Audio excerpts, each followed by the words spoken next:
જય શ્રી રામ. હર હર મહાદેવ. અર્થ, ધર્મ, કામ, મોક્ષ એ ચારેય જ્ઞાન, વિજ્ઞાન અને વિચારનું કથન કાવ્યના નવરસ જપ, તપ, યોગ અને વૈરાગ્યના પ્રસંગ એ બધા સરોવરના સુંદર જળચર જીવો છે. સદાચારી પુણ્યાત્મા લોકોના, સાધુઓના, શ્રી રામચંદ્રજીના ગુણોનું ગાનસ વિચિત્ર જળ પક્ષીઓ જેવું છે. સંતોની સભા આ સરોવરના ચારેય બાજુ આવેલા આંબાવાડીઓ છે અને શ્રદ્ધા વસંત ઋતુ છે. અનેક પ્રકારની ભક્તિનું નિરૂપણ અને ક્ષમા, દયા તથા દમ, ઇન્દ્રિય નિગ્રહ એમ એ લતાઓના મંડપ છે. મનનો નિગ્રહ,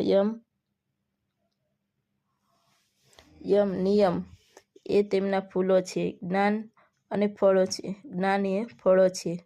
શ્રી હરિના ચરણોમાં પ્રેમ જ જ્ઞાનરૂપી ફળોનો રસ છે. આવું વેદોએ કહ્યું છે. આ શ્રી રામચરિતમાનસમાં અન્ય અનેક પ્રસંગોની કથાઓ છે. તે જ તેમાં પોપટ, કોયલ વગેરે રંગબેરંગી પંખીઓ છે.